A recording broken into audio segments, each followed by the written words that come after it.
एक बार की बात है, एक मंदिर में एक पुजारी रहते थे।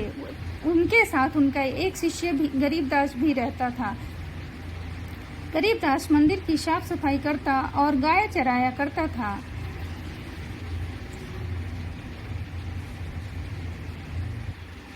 एक दिन पुजारी जी ने कहा, गरीबदास, मैं किसी जरूरी काम से गांव के बाहर जा रहा हूं।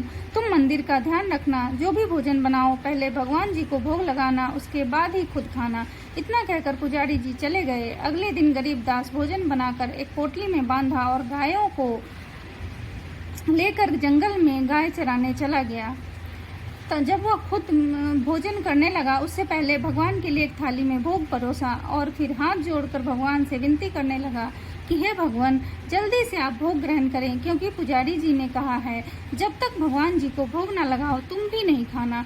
इस तरह से गरीबदास बहुत देर तक हाथ जोड़कर बैठा रहा, मगर उसने देखा कि उसने थाली में जितने भोग डाले थे सब वैसे का वैसा ही है, कुछ भी कम नहीं हुआ। अब वह सोचने लगा कि मैं भोजन कैसे ग्रहण करूं, भगवान जी ने तो अभी तक खाया ही नहीं है। इस तरह से कई दिन बीत गए। गरीबदास प्रतिदिन भोजन बनाता और भगवान के लिए भोग लगाकर हाथ जोड़कर बैठ जाता, पर भगवान जी नहीं आते। कई दिन बीत जाने के बाद भगवान जी इसकी भक्ति से प्रसन्न होकर प्रकट हो जाते हैं और भोग ग्रहण कर लेते हैं।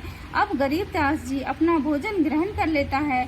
अब जब पुजारी जी वापस आते हैं तब गरीबदास उन्हें पूरी बात बताता है।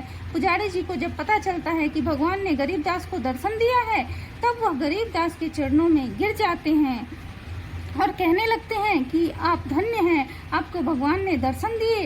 इस तरह इस कहानी के बाद से सभी गांव वाले कहने लग गए कि गुरु गुड़ ही रहा, चेला चीनी हो गया।